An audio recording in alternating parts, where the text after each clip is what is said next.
All right, here we are. It's 10 in the morning, Central European time. Good afternoon, good evening, good morning, everybody. Thank you all for joining us today.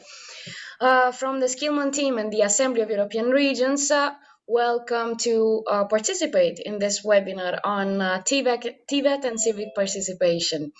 I see that many people are also joining our platform while I speak, so while we wait for more and more people to join, let me just first of all thank the Assembly of European Regions for organizing today's webinar.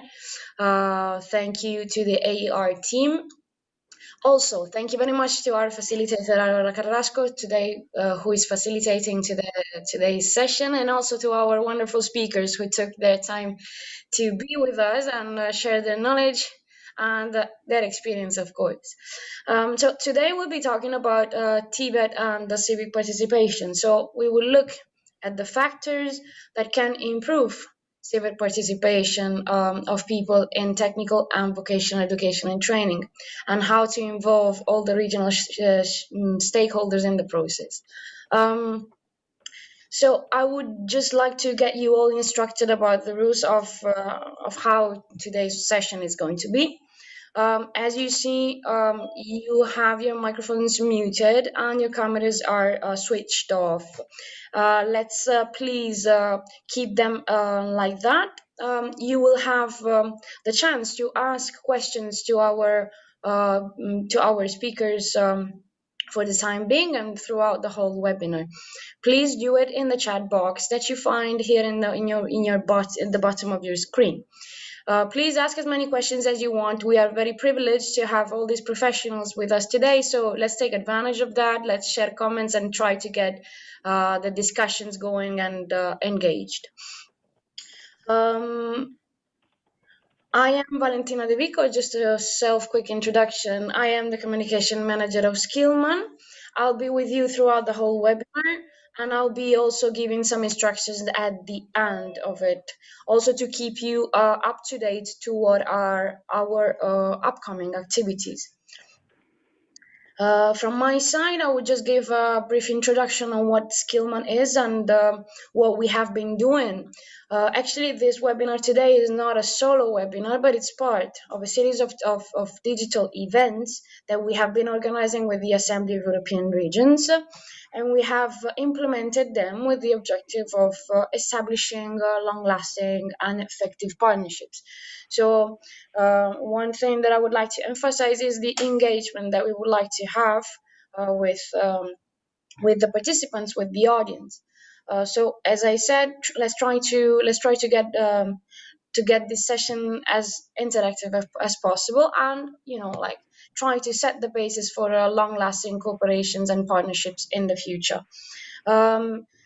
Skillman is an international network of a very broad nature of stakeholders, mainly TVET providers, universities, industries, policymakers, individuals, etc.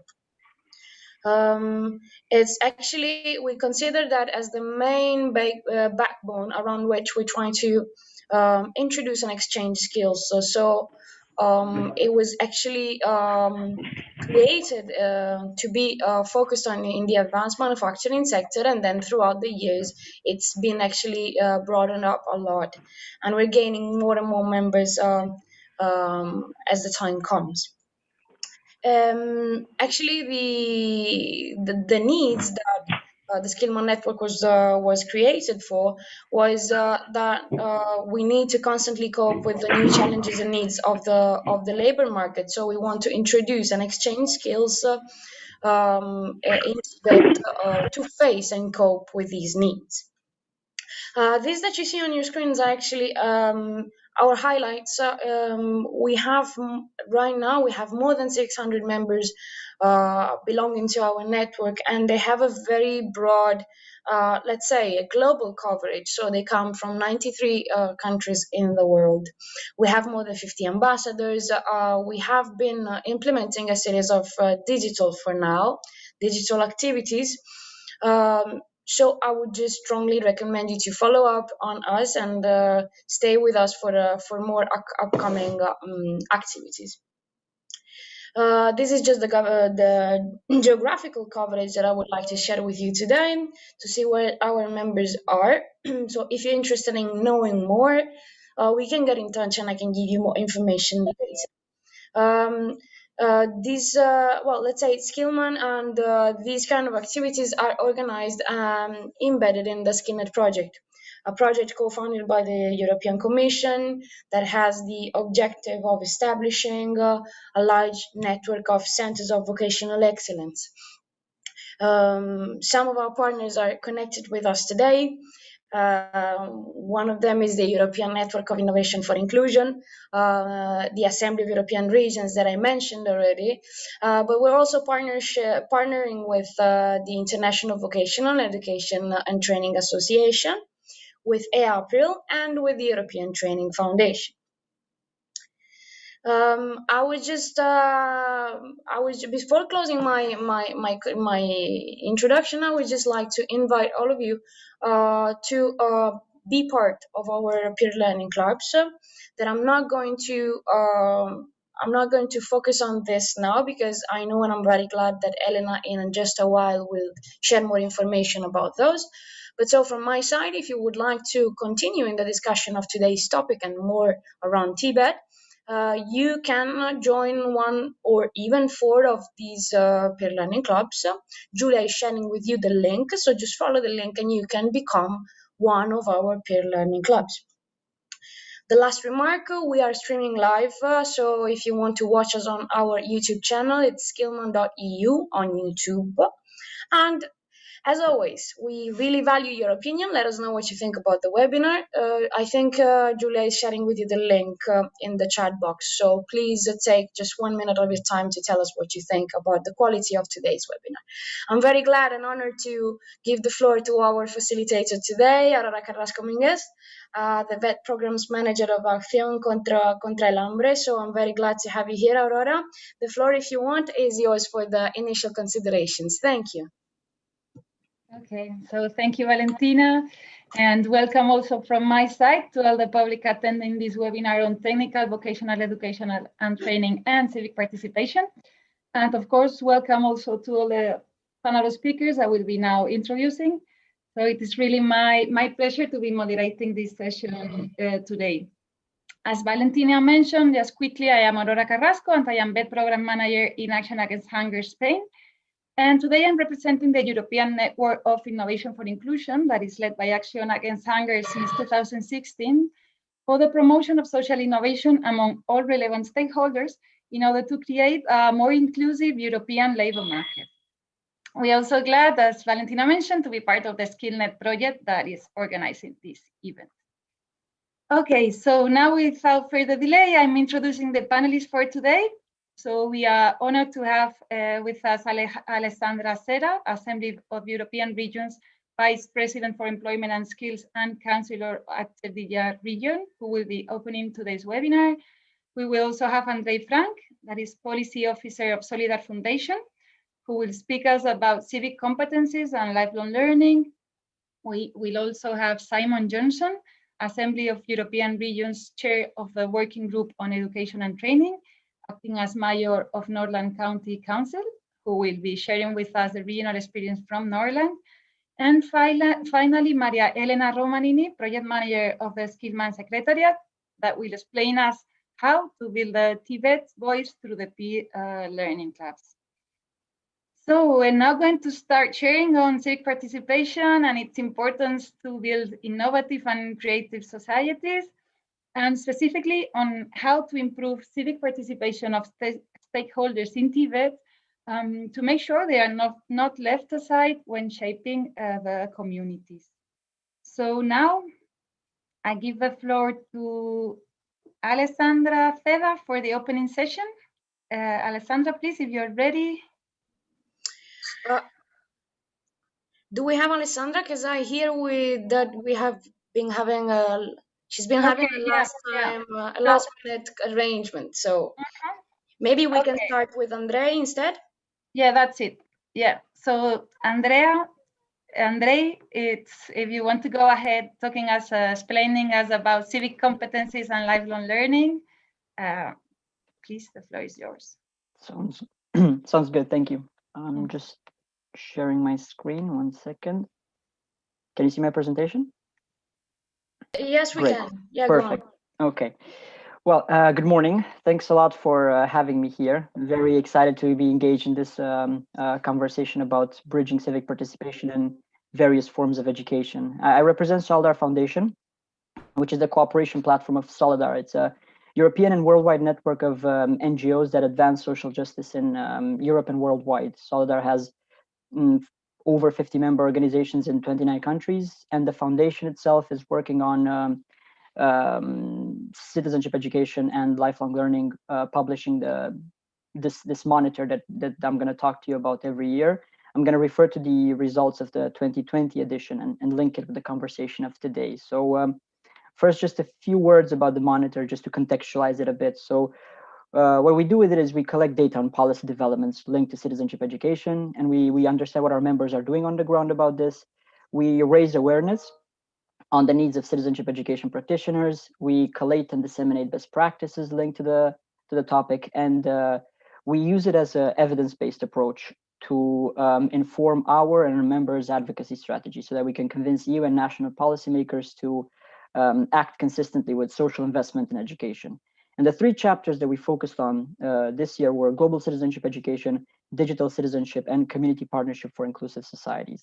And the way we've done so was through a survey that we implemented on our member organizations to check for policy developments in their countries, then semi-structured interviews with our members to discuss a bit more in depth the work that they do on the ground, We topped everything off afterwards with desk research from our side. And the 9 countries that we studied this year, up on the slide, there's Sweden, Poland, Croatia, Italy, Estonia, France, Serbia, North Macedonia, and Spain. And the topics were green and digital competences. But beyond this, it was how multi-stakeholder partnerships were actually very beneficial to develop policies linked to these types of competences. So when we refer to green competences, we linked it with global citizenship education, which was political education on a global scale to prepare learners to develop a sense of belonging to the global community, to take an active role in society so that they can contribute to a peaceful and a just world in which ecological resources are preserved. When it comes to digital citizenship and digital competencies, we refer back constantly to the European Digital Competence Framework for Citizens, to DigComp, because it has a comprehensive view of the hard and soft skills needed for the 21st century. Now, both green and digital competencies imply lifelong and holistic elements. It's about making sure that these competencies are constantly updated, attuned to societal developments, and developed in a way that responsibilize learners to take action in society, to be respectful and collaborative global citizens. So in this sense, we've noticed a bunch of gaps across Europe on these competencies, which could be alleviated by the involvement of a wider variety of actors. So I'll go first to the gaps and then to the work of our members to see how we can connect civic participation with different types of learning.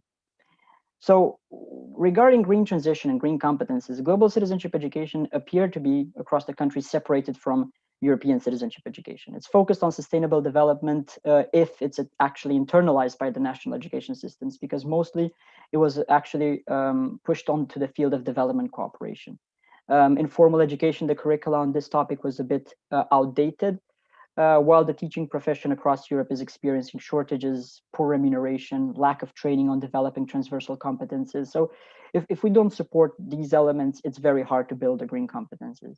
When talking about digital competencies, there's wide inequality gaps in terms of access to broadband connection, access to digital resources, the fact that only 58% of the Europeans have basic digital skills, and all boil down now in the pandemic to a situation where many Europeans were not quite aware of how their data was being used by the tech giants that engaged just in a heightened state of surveillance capitalism, taking advantage of this lack of knowledge. And then in this context, then the research leads us towards multi-stakeholder collaboration as a way to combat this, because working in silos is not quite sustainable anymore. The challenges are global, they're cross-cutting, and they do require people to use skills that are actualized on a daily basis. So this applies to the VET sector as well, though the national policymakers seem to miss out a bit on this point. Just looking at the Osnabrück Declaration on VET and how it can help for the recovery, which was signed last year, the aspect of lifelong learning was present, but then the aspect of life-wide learning was missing. The fact that people's learning has to be practical in the sense that it's connected to their local community, that is, that draws from that, and it's linked to their immediate reality, ensuring that their learning process is not linked to a structured course necessarily, but to a blend of formal, informal, and non-formal way of learning is a bit missed out. Most of the skills presented in terms of the just transitions are focused on innovation and skills for the labor market. So it's a bit of a missed opportunity to engage civil society organizations that work on the ground with issues of civic participation and personal development that are crucial then for the just transition. Because the CSOs have the knowledge of what is happening in the community. They can reach out to disadvantaged groups. They can support disadvantaged groups to pursue further education. They have the know-how of how to include global citizenship education in various learning processes. And I'll exemplify this with 2 case studies which link post-secondary education with work of CSOs and how other stakeholders can also contribute to this and build up projects that would boost the desire for civic participation across learners.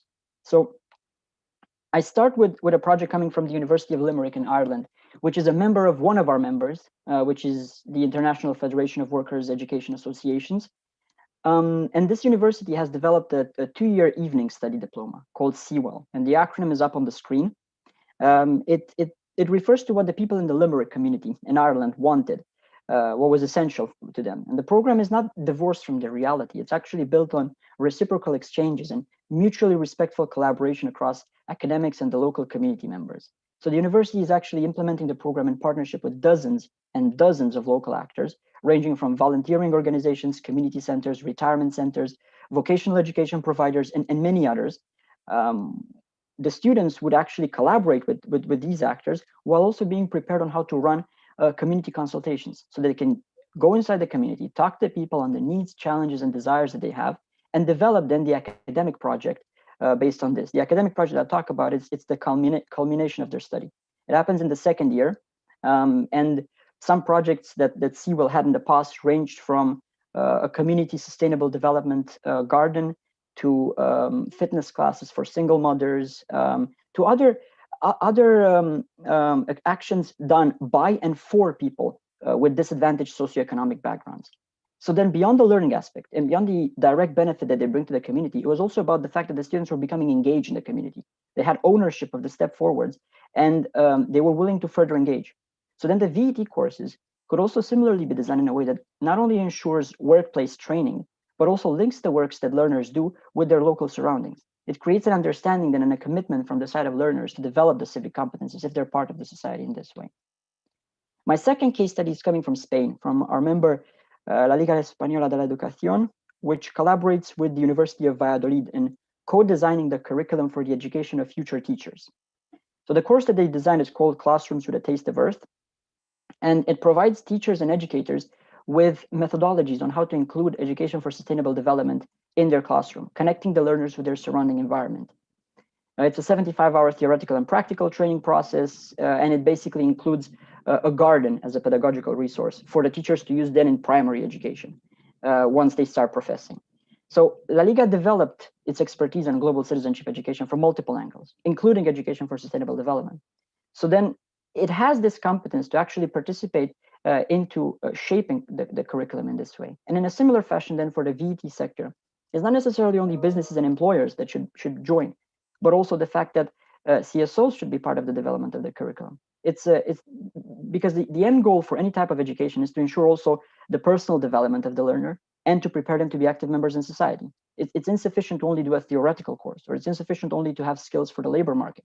It's about opening the curriculum in such a way that seemingly you can have very smoothly integrated ways to promote citizenship education and civic engagement.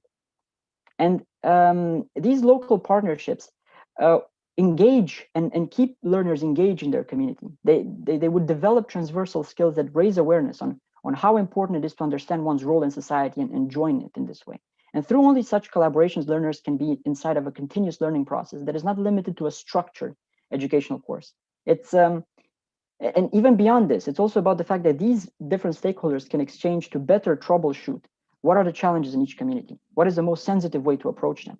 And based on these examples and our research, we came up with recommendations, which are mostly actually focused on the public authorities and the civil society sector. So rather less for the VET sector and how we arrange it. But still, to draw conclusions from this, it's clear that partnerships across ministries and across stakeholders in the design and implementation of education policy are needed. The VET organizations have to also be part of this, have to join all the other formal, informal, and non-formal education providers in this collaboration. And you can see a bunch of other recommendations in our European overview and national case studies, which I'm going to share in the chat once I finish my presentation, so that you get a better grasp of this. But the general idea is that the public authorities need to support these collaborations and need to provide the basis to be able to boost these competences further. It's also because the case study that I presented, both organizations, the university and Laliga, are very, very closely engaged also with the public authorities. And therefore, they're recognized as and legitimized as partners in this process. And we need multiple organizations to be legitimized in this way, to join together and empower each other in this way. So there's a bunch of other examples that we have in our monitor. And again, I'm going to share this in the chat and you can have a look through it because we have even more direct examples of working with public authorities. But yeah, the idea is that you can have a read through it, and then later on, whether in the Q&A or later, we can get in touch and see how we can collaborate better. So yeah, thanks again for having me here. Okay, thank you, Andre, for sharing these interesting case studies. And it's clear that like the gap we have from civic competencies development in education, and how these multi-stakeholder partnerships can help to cover this gap. Okay, thank you very much. So now we give the floor to Simon Johnson to learn more about the regional experience from Northland. Simon, if you're there, please go ahead. Thank you very much. I will try to share my screen first, just a moment.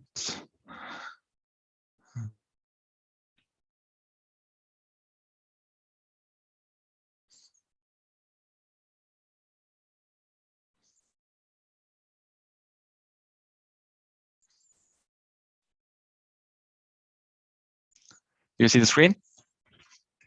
Good. Yes, we can. Good. First of all, my name is Simon Johnson. I'm the acting mayor of Northland County Council, also the chair of the subcommittee of education in AR. First of all, I want to thank AR for the opportunity to setting this agenda on the debate on social inclusion in a wide perspective. So I will give some remarks on how our policy making process involves. And second of all, I will give a couple of examples on how Northland deals with these challenges. First, the policy-making process. After the regional election in 2019, the political parties in Northland agreed upon a policy document, which is a guideline for the country administration to follow up on. To make this short, the political strategies are all based on the Universal Declaration on Human Rights and without any distinction of any kind, such as race, color, sex, language, religion, political or either opinion, national or social origin, property, birth, or other status. The importance in this is work possibility for all, access to flexible education for all, youth as well as adult, native Norwegian, indigenous people, and immigrants. Health issues and above all mental health issues is essential, both in schools, workplaces, and in civil life, such as adapted Vision Zero for suicide and strategies for suicide prevention. The possibility to participate in sports, voluntary work, and access to other leisure time activities is also important for all. The County Council specifically asks for results in all mentioned topics, and we focus on the constant drives for skills, know-how, best practice, the development of methods. All this we can achieve by participating at seminars like this and by sharing and learning from each other. The second, I will introduce you to some examples of how we operate from political goals to strategy making process to best practice.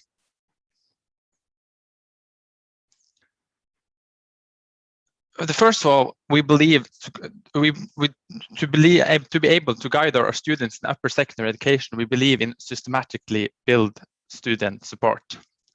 The student and the apprenticeship service is available at all upper secondary schools in Northland. The County Council in Northland has decided that all upper secondary schools in Northland should have a comprehensive student and apprenticeship service that has almost equal offer regardless of geography and school size.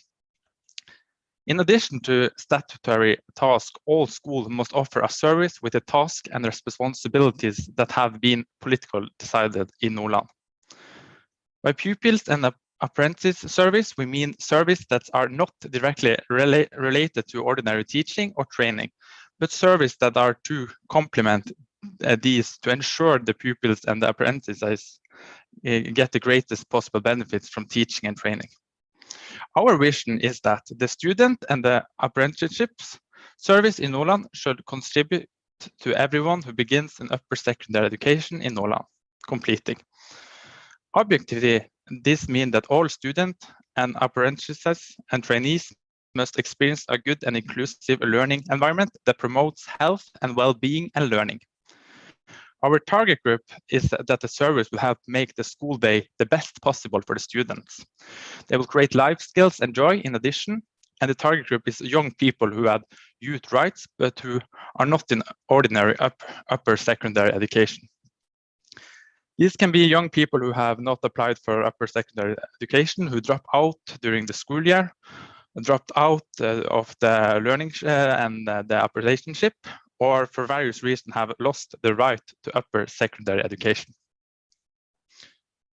Apprentices will still have the right to upper secondary education and can contact the student and apprentice service if they need help, or guidance, or social, pedagogical, and vocational and educational issues.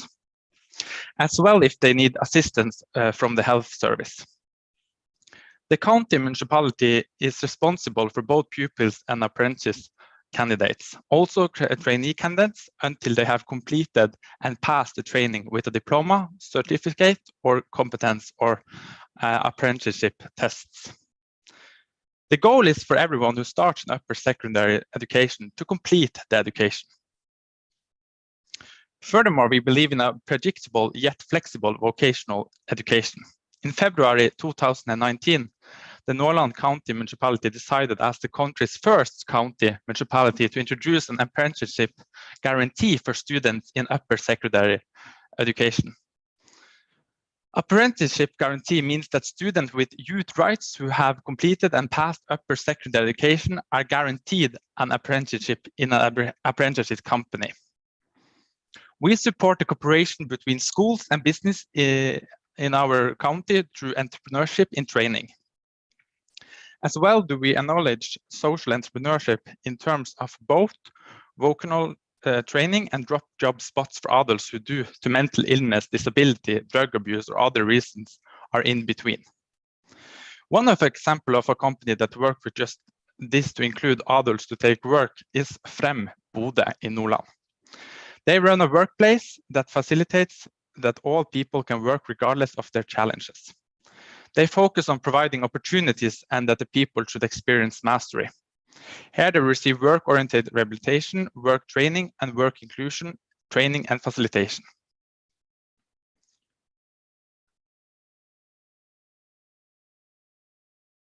Every child is entitled to express their views and to be heard. This is the principle stated in the UN Convention on the Rights of the Child. Norway has ratified this agreement.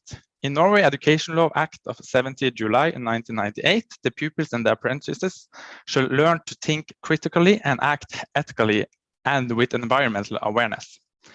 They should have joint responsibility and the right to participate. The right to participate will be reflected in the classroom as well as the students' right to participate in the school student union, and both local and national level. This being an important task can improve young people understanding of democracy and participation for all. The Norwegian Nation Council adopted in 2017 a new law concerning school environment and bullying. The principle is zero tolerance approach bullying. Pupils have the right to feel safe and content at the school. We have introduced an ombudsman in Nordland to prevent bullying, to work with non-bullying acceptance both in kindergartens, school, working life, and in leisure arenas. Good and real participation may require some extra work, but it can also have great added value. Participation means that you have the opportunity to say your opinion about something and the opinion is listened to. So why do we participate? There are many good reasons why we decision makers should practice participation. First, in many cases, it's required by law. This applies among other things. Example in Norway, planning and building matters, which are regulated by the Planning and Building Act in Norwegian law. Cases dealt with children and young people who are regulated by the Convention on the Right of the Child. Municipality and county municipality cases that deals with young people, the elderly, or people with disability, which are regulated by the Local Government Act and regulation for the participation councils. In addition to the fact that participation in many cases is regulated by the law, there are several good reasons why participation is wise. Those affected are here. Citizen trust in elected representative is increasing. Good participation can stimulate active citizens who get involved. Decision becomes better. Participation can provide a deeper understanding of the problem and make decision makers better able to make informed choices. The elected representative will be better able to be good representatives of the citizens, and it also may be easier to implement adopted measures. Participation can be good learning for both politicians and the citizen. So how do we get involvement? In order to participate in this process to be good, there are some factors that should be in place. You should have received training before and during a practice participation process. It should be clarified in advance what input is to be given and why input is given and how the input is followed up afterwards. You have the opportunity to promote your own cases and decide for yourself which cases you want to participate in. And the way you participate is adapted to those who are to participate, so they find it interesting and understanding what's happening. It should be easy with language that is simple and understandable, and you receive the information you need in your case. You can decide which part of case you want to say something about without having to say anything about the whole case. This is important measures to have good public participation and to have the rights for making a better participation for everyone. So this is some of the experience from Nordland, and I look forward to the rest of the debate. Thank you.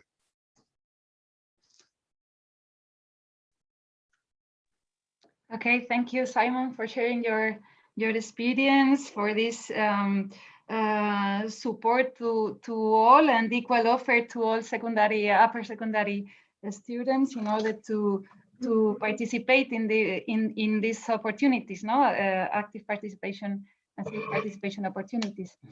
So finally, it's time to hear Maria Elena Romanini, who's going to tell us more about the peer learning clubs that have been developed in the Skillman Network project as an instrument to build the TVET voice. So Elena, please. Thank you, Aurora. Good morning to everybody. Thank you for your participation in our webinar today, and thank you to the organizers for giving me the opportunity to present our joint initiatives, the so-called peer learning clubs. Just a moment, I'm going to share my screen with you, hoping that everything is working correctly. So peer learning clubs, what they are and what they work. First of all, the PLCs are 4 permanent focus groups, multi-stakeholder focus groups, aiming at identifying through a participative approach main and prior challenges and also problems concerning the innovation processes of the TVET system at global level. These 4 permanent focus groups are sort of agoras to discuss, to debate on these co-identified priorities, and they are thematic, stable of discussion focused on these 4 main topics. The first one is focused on innovation in advanced manufacturing according to a so-called sectoral dimension. The PLC2 focused on advocacy and policy influencing in order to engage stakeholders and influencing altogether policies for supporting the innovation processes of the TVET systems. The PLC3 focused on innovation and transformation of WBL, work-based learning, in all its forms, considering also the strong impact of pervasive digitalization processes, and last but not least, the impact of COVID pandemic, of course. And the PLC4 is dedicated to in the trainers. So we are exploring the crucial topic, the crucial issues of upskilling of trainers, teachers, and educators for innovative curricula and responsive TVET systems. So this is our approach. As also my colleague Valentina said at the very beginning of the webinar, we are following a participatory approach to this co-creation approach, focusing the main problems concerning the 4 themes I showed you before. The first step has focused on identifying and prioritizing problems and challenges concerning innovation of the TVET system at global level. Through this phase, we brainstorm and we try to identify these main priorities that could be areas of intervention in order to contribute to these innovation processes themselves. The second step is focused on plan joint strategies. After identification of prior problems and challenges, then we have to decide together, discussing and sharing knowledge, experiences, and expertise, case studies. We have to design some possible steps, some joint initiatives. That means, for example, awareness campaigns or joint initiatives at local level, or stakeholders engagements initiatives, and last but not least, collaborative projects initiatives to foster innovation at TVET system. After the definition of these possible joint strategies, we take action together. So every member, consider that at the moment we launched this PLCs initiative last May 2020, and up to now we have involved over than 200 experts, stakeholders, private and public, PLCs professionals, VBL professionals, so also companies, local policy makers and experts in the different fields of the TVET universe, we can say. So the first step is to take action, concrete steps at local, regional, national, even a European level in order to influence those policies, as I said before. Of course, after these three steps, we have the last one dedicated, according to this co-creation approach, to evaluate together what kind of results and feedback we have obtained through these joint actions implemented.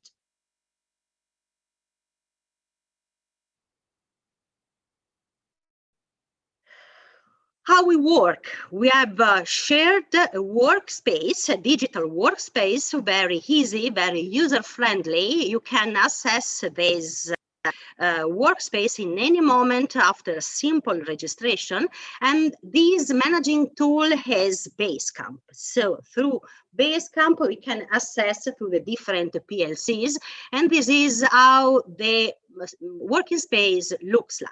We have different rooms for sharing, scheduling of initiatives, for assignment of tasks to the different members, for chatting, of course, about different topics that can be useful for brainstorming and further sharing of knowledge and opportunities.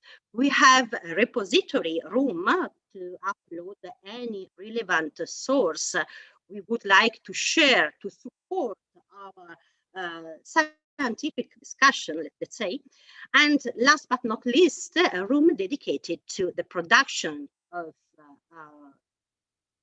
documents, policy papers, or joint projects, as I said, according to the different main challenges identified in the first step of the participatory approach of the PLCs themselves.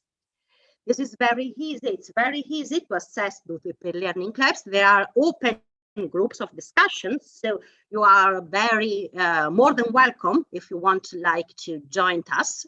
These are the addresses to we can share to assess and for subscription. So what we have realized up to now, of course, discussion, brainstorming, as I said, through Basecamp, periodical meeting, digital meeting for the moment, considering the restrictions at international level in mobility and in realizing on-site events.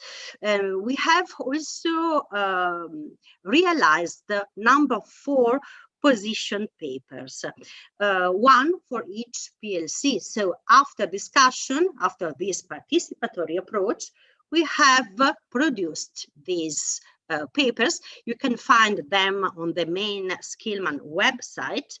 There is a sort of online consultation, always open, so you can concretely contribute to the finalization of this policy paper that summarize what we think as a multi-stakeholder platform are the main challenges we have to face together to contribute to have more responsive TVET systems at local regional and up to international level. So regarding the main focus of the PLC1, Advanced Manufacturing, Innovation in Advanced Manufacturing Sector, the main focus of our discussion are related to co-designing of training opportunities, valorizing a business education partnership, and the so-called triangle of knowledge that is very, very crucial in these days, also after the publication of the new Erasmus Plus program.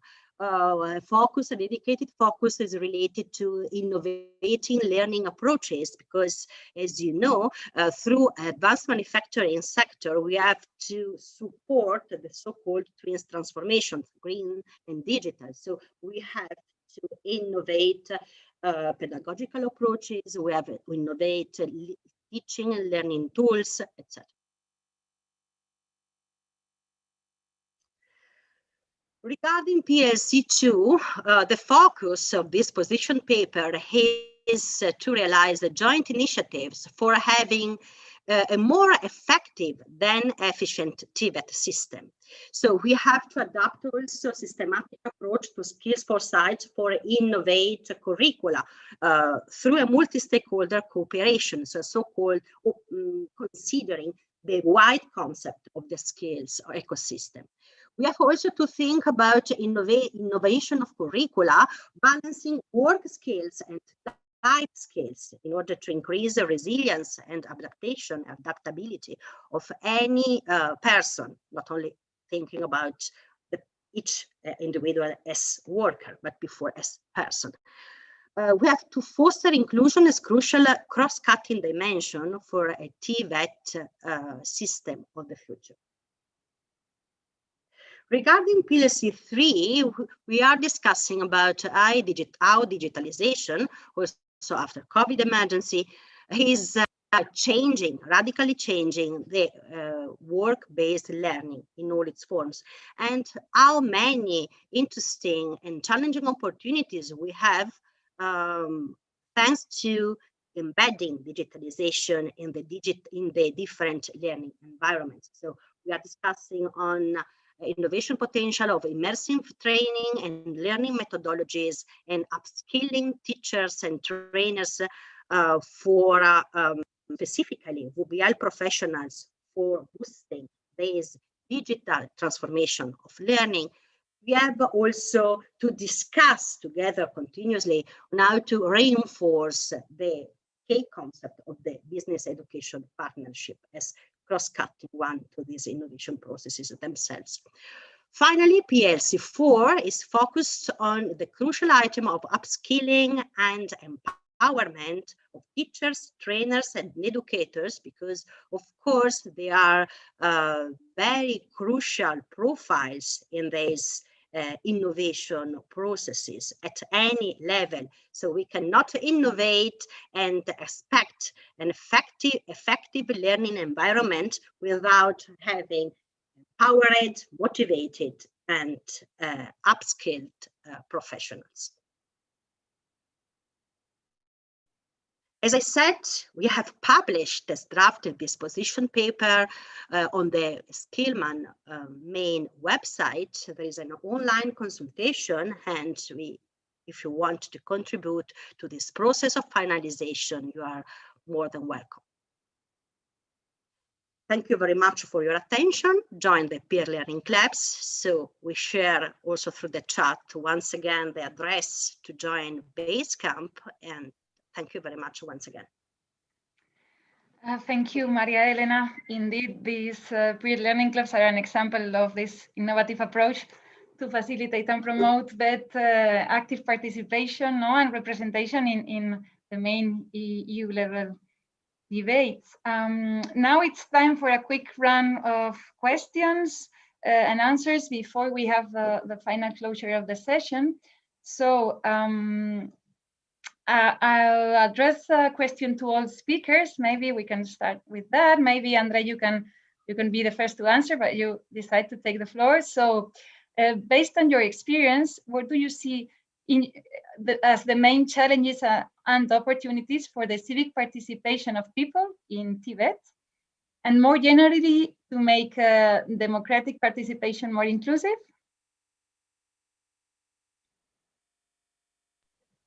Yeah, I can go ahead first then.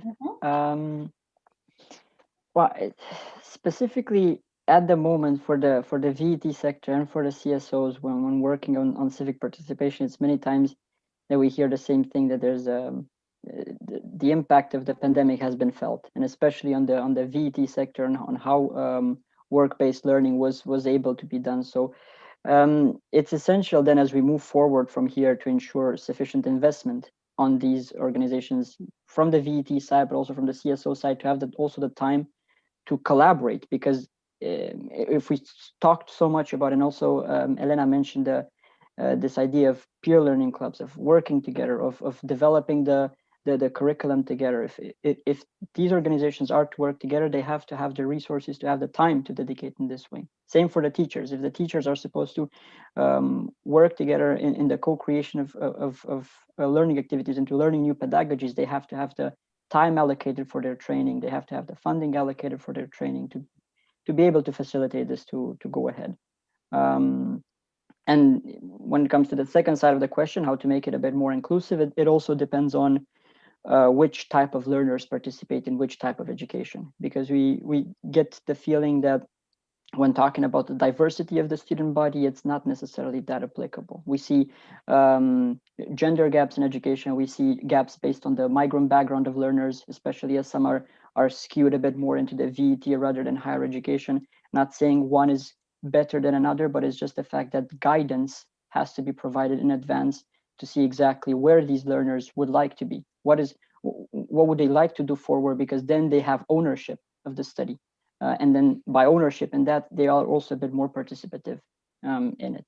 So I think, yeah, this is where my first ideas were at. Thanks.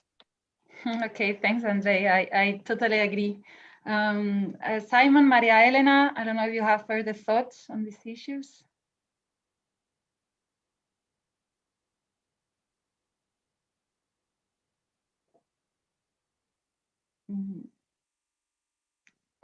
I don't know if you're muted or trying to speak. Okay, Sorry, no. I have some problems with my microphone. Well, I agree with this position expressed by Andre. I think that regarding the PLCs, we are at the very beginning of our process of co-design and co-creation of initiatives, but it's, in a sense, a very effective way of cooperation. It's always important to think about available resources, also thinking about time, available time for professionals always engaged in brainstorming and promoting joint initiatives.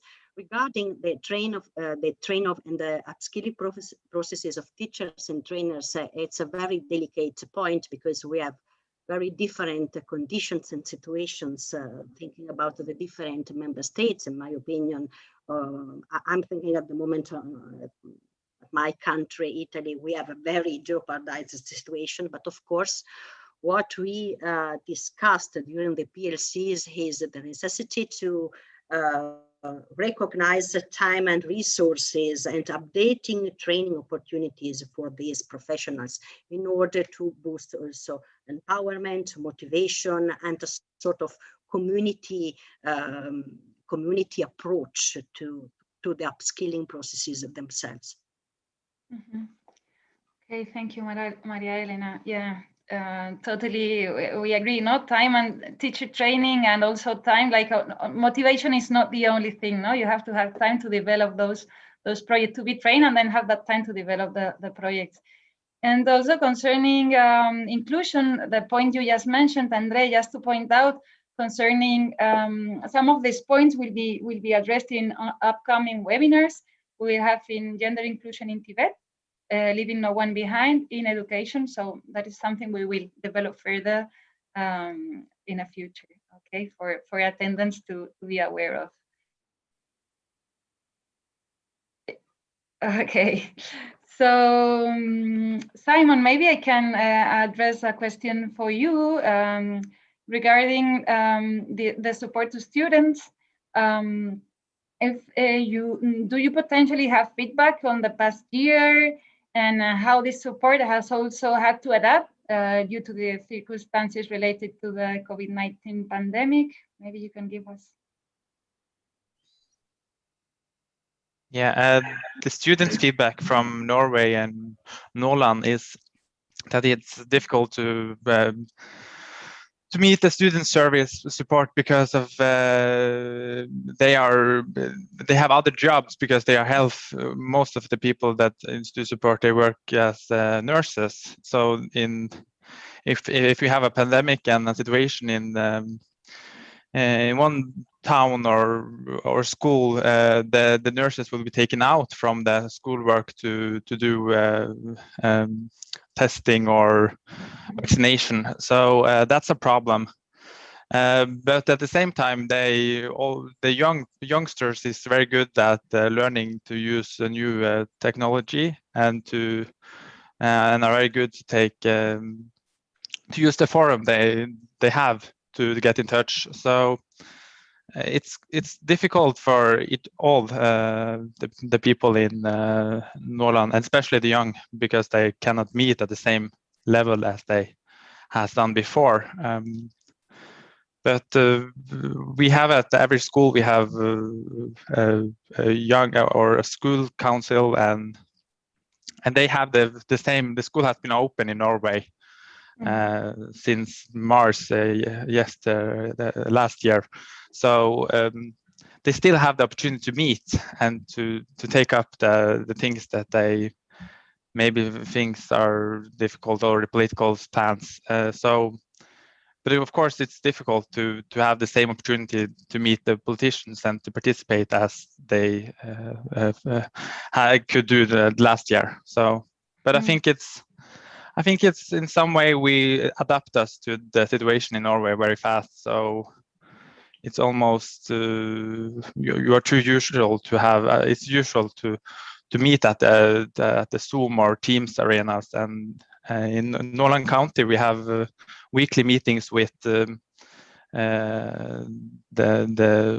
youth council and the council for the elderly and the council for disabilities. So we meet them weekly and discuss topics that involve policy making. So yeah. Okay, it's indeed a challenge to keep up with this situation, and we've had to enhance like not only digitalization but creativity, no, to be able to keep up with the needs and the services we offer. Okay, so thank you, Simon. And maybe we can have time for a really quick last question, Maria Elena.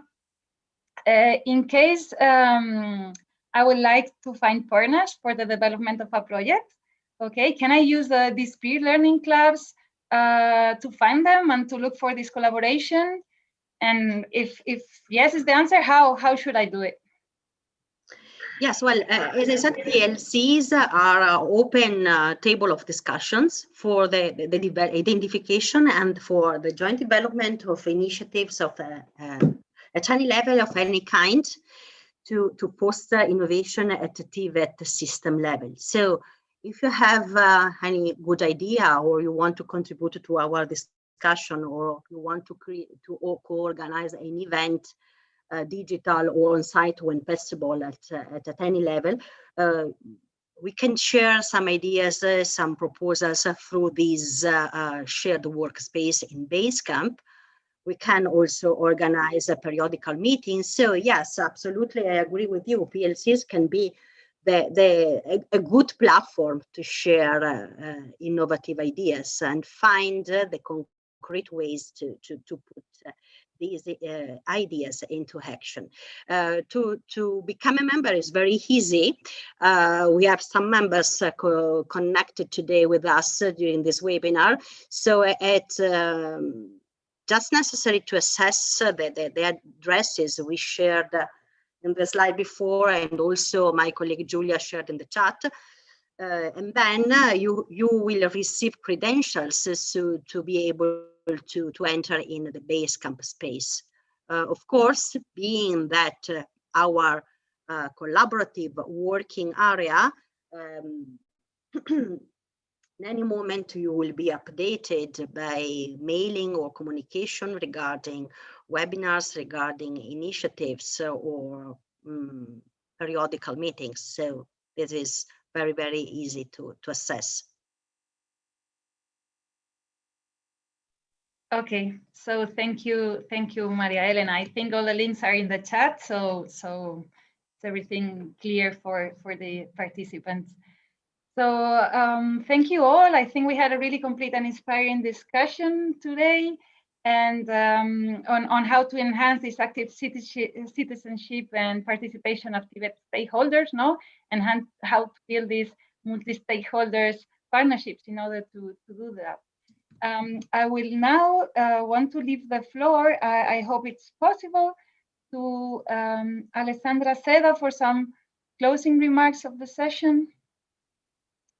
I don't know if Alessandra, you're finally here with us, able to join.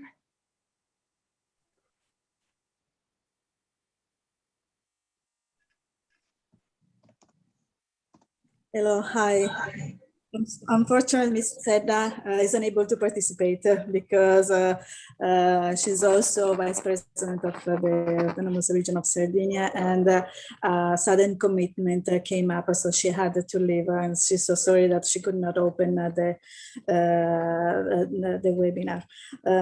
However, there would be, I hope, more occasions for her to give her contribution, and I will certainly share with her all the useful and valuable information that we got from this webinar. She just wanted to leave the message that IR is committed to boost employment skills and civic participation and throughout Europe. And that more than ever, it's important because of this pandemic to close cooperate with all the EU institutions so that new skills, employment cohesion, and inclusion are reinforced. So she sends her regards, and she hopes to be able to give her contribution on these issues in a future occasion. Thank you. Okay, thank you. We totally understand Alessandra's agenda. So thank you in any case for joining and for trying to give us this room. As mentioned, thank you all. I think we're just in time, so I'm leaving the word for Valentina to wrap up the session, and thanks again for joining and for all your relevant contributions today.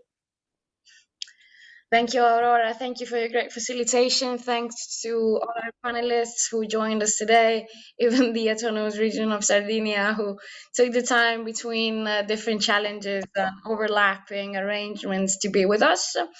I know that Julian has shared in the chat the feedback form again for you to evaluate today's webinar. We would like to know what you think about it, and if you enjoyed it, and if you have any room for improvement. From my side, I would just say that it was a very interesting topic to talk about, because it's very actual, it's very relevant for what we're doing now. I also coordinate the peer learning clubs with Maria Elena, so I know that those groups are a very useful tool and a very useful, let's say, platform to network and to establish partnerships and to go further in the discussion and in the solution of certain challenges that we find nowadays. Just to conclude the session, thank you. I would like to thank the Assembly of European Regions for organizing the webinar, and I would like to remind to all of you that we never sleep and rest, so we are already working on the next webinar for you to enjoy. The next one is going to be on the 6th of May at 2:30 p.m. this time, so a different time range for the next one. It's going to be on opportunities and threats of DTL for work-based learning, which is another topic that is very actual and very interesting and hopefully useful for all of you. That one is going to be organized in cooperation with the European Training Foundation. So Julia is sharing with you the link in case you want to join and we want to join the discussion. So again, thank you all for being here today. Very much appreciated. Panelists, facilitator, and the audience as well. Have a great day, evening or night, whatever you are, and I'll see you very soon. Thank you very much. Thank you. Bye-bye. Thanks a lot. Bye bye. Thank you very much.